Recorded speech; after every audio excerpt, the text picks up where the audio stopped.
Hi, my name is Robert Stewart, and today I will be presenting taxpayers paying for stadium costs.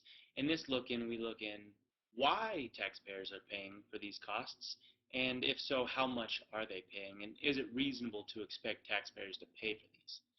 Professional sports facilities cost a lot of money to build.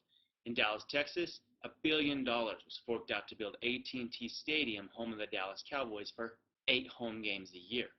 Now, Jerry Jones, the owner, paid for 50% of it, while taxpayers paid for 50% of it themselves. In Brooklyn, $1 billion was forked out to build the Barclays Center, 50% by the owner, 50% by taxpayers. This is a common theme about 50%, but sometimes owners want more. Sometimes taxpayers want to pay less. Now, when this happens, owners just threaten to move the teams across the country or states away, or sometimes, like in Seattle's case, they move them to Oklahoma City, where now Oklahoma City Thunder are mortal enemies to anybody in Seattle, and you're not allowed to be a fan of players and a team that you used to be a fan of with all of your history. Now, the first question I asked in my study was, does being a sports fan determine your thoughts on stadium costs being subsidized? This was important because between sports fans and non-sports fans, those are typically two different types of people. One person is willing to sit in front of the TV or go to games and for hours on end watch people do their job and pay money to do it.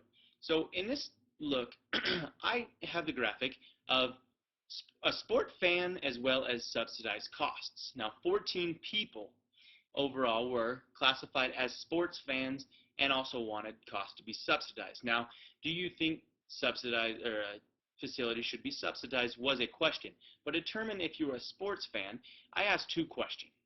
How often do you watch sports on television? I gave the options very often, casually, not often, and never.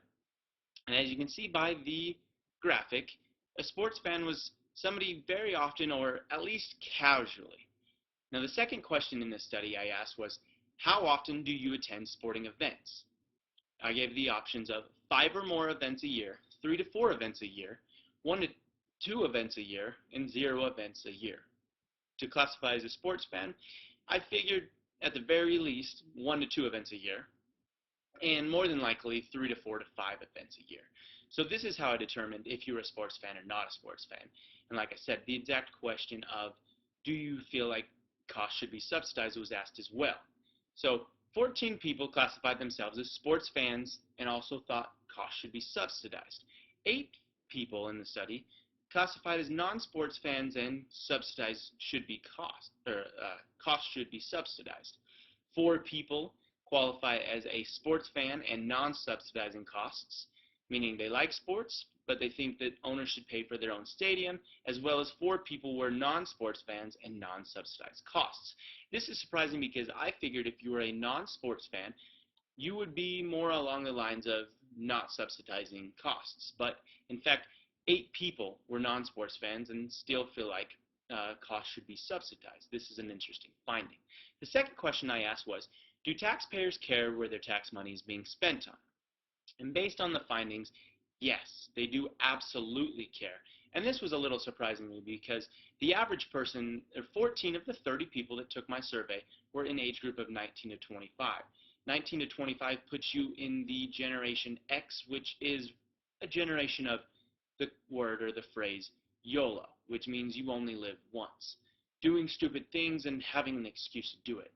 80% of the people that took my survey said, it chose the answer, yes, I do like to know where my tax money is going. While 20% said, I have a limited interest in knowing where my tax money is going. All while exactly 0 people chose, I have no interest in knowing where my tax money is going. This was rather interesting in the findings. By surveying both sports fans and non-sports fans, I determined if the quality of arena changes if you go to sporting events or not. The question was asked, how much of an impact does the quality of arena or stadium have on the deciding factor of attending a sporting event? 43%, 43.3% in fact, shows that it doesn't matter. 30% said it's very impactful, while 26.7% said it's not at all impactful at all.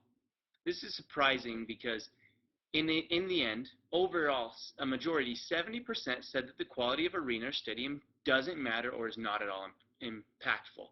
This is very surprising in the study that a lot of the times owners use the excuse that having a new stadium or a remodeled stadium will provide better quality of game or better quality of facility for you to attend to.